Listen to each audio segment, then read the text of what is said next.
We are days away from the regular season, guys. I love this time of year, a time where you go into the season with all these hopes and expectations, and then to have those hopes and expectations be shattered right before your eyes when your team disappoints, like we saw last season. But we're not going to go there. We're not going to put out these negative vibes out into the universe. Instead, now that the preseason is over, we're going to go over my official predictions for the season, which will include where the Bulls will finish in the Eastern Conference standings, as well as awards predictions for the team, like who's going to win MVP, Most Improved Player of the Year, Sixth Man of the Year, for the Bulls that is, not the entire league.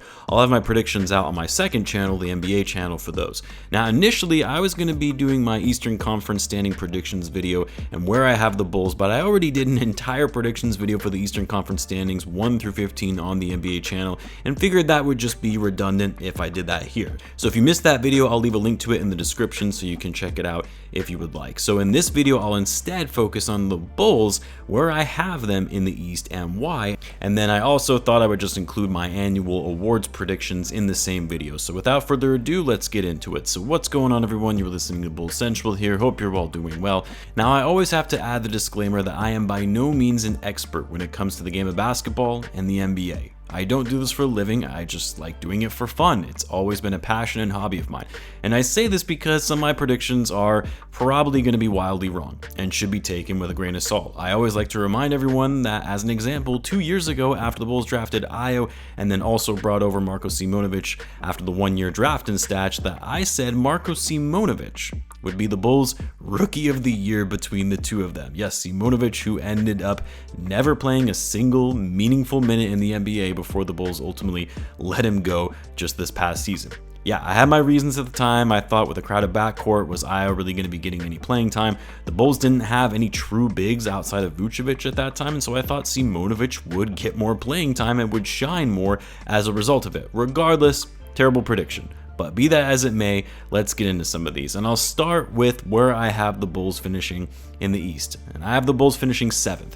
I'm estimating around 45 to 46 wins. Now, you already know this if you saw my East prediction video on the other channel, but essentially I have the Bulls leapfrogging the Hawks, the Raptors, and the Nets to get up to that spot. The Nets, I'm expecting to fall in the standings because they really only finished 6th in the East last year because Kevin Durant and Kyrie Irving were on the team for the majority of the season before the trade deadline.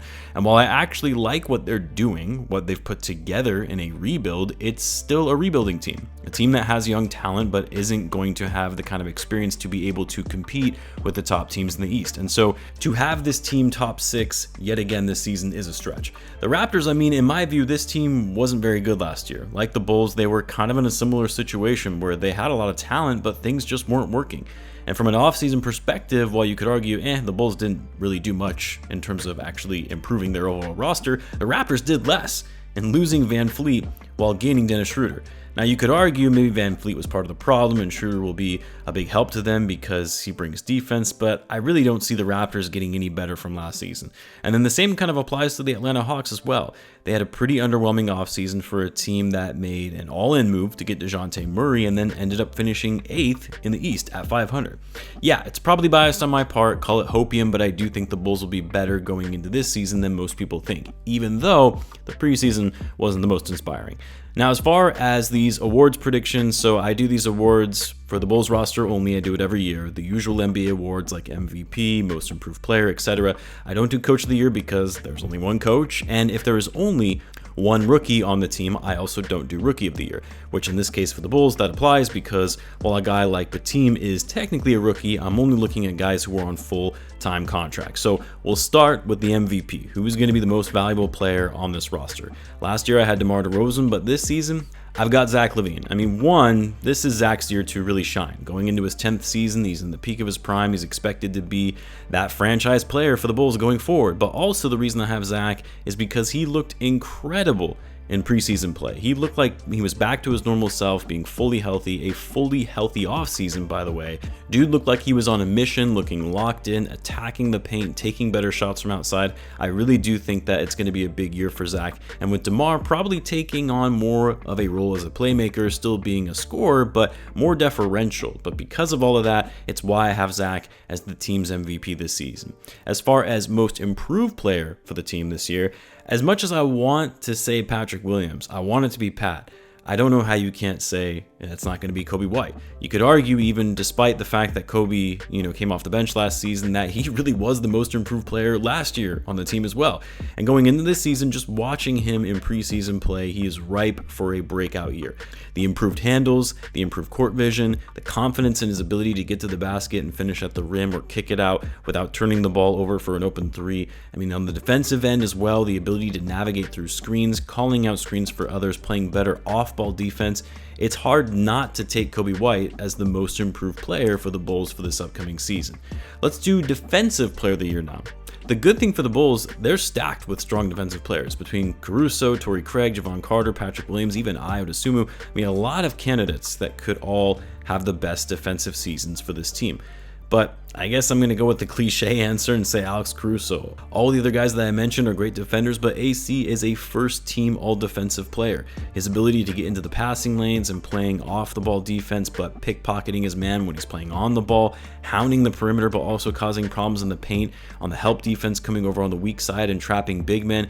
He's just so good on that end of the floor in everything that he does. Knows where he needs to be, plays smart, doesn't foul, while still being aggressive. Torrey Craig or Javon Carter might give him a good run for his money, but yeah, Caruso has my vote for the Bulls Defensive Player of the Year. Who knows, maybe he'll even win Defensive Player of the Year for the league as long as he can stay healthy. For the Sixth Man of the Year, this kind of depends on who the Bulls have coming off the bench for most of the season. Like right now, the starting lineup does look like it's going to feature Coby White and Patrick Williams along with the big three, just based on what we saw in the preseason. But I also would not be shocked if Torrey Craig at some point in the middle of the year, hell even in the season opener, gets the nod to start at the 4 over Pat. Who knows if at some point down the line, if things aren't going well, Billy Donovan decides to switch it up and have Javon Carter start over Coby White. But let's assume that Pat and Coby are going to be the starters for argument's sake. Who's going to be the Sixth Man of the Year for the Bulls? And I actually think it's going to be Torrey Craig. Craig is likely going to be the first one coming off the bench. Really, we saw that in most of the preseason games where he was coming in for Pat. I suspect he's going to get a good chunk of minutes coming off the bench throughout the year, and while he might not be a high-level scorer that you would expect of someone who would actually win Sixth Man of the Year for the NBA anyway, his impact is going to be felt on both ends of the floor, with his tenacious defense, IQ, and the ability to spread the floor and knock down threes. Carter is up there as well, even Caruso, but I can foresee Craig getting the most minutes off the bench and having the greatest impact and value in that second unit.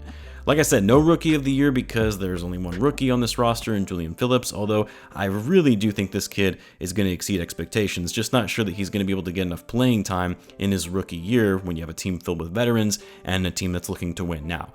And then Coach of the Year, there's only one coach, and even with it just being one coach, I almost hesitate to even give it to Billy Donovan. You guys know I've been critical of him for some time now. This season is on him. Time to actually show results with the level of talent that you have. We'll see how it plays out though. Oh, there is one other random prediction that I like to do, and I've been asking it of all my recent guests lately on the channel. My biggest surprise player of the season is Nikola Vucevic. I actually think Vuce is going to have a better than expected year and be more of an X factor than we've ever seen before. Not saying he's going to be the Vucevic of his Orlando days where he's going to be putting up 25 and 12, but I think he's going to have a better than expected year, especially for a lot of the fans who have already written him off and are annoyed that the Bulls signed him to a $60 million extension. Anyway, let me know if you guys agree or disagree with some of these predictions. Would love to hear what your predictions are in the comments as well. As always, be sure to subscribe, and I'll see you guys in the next one.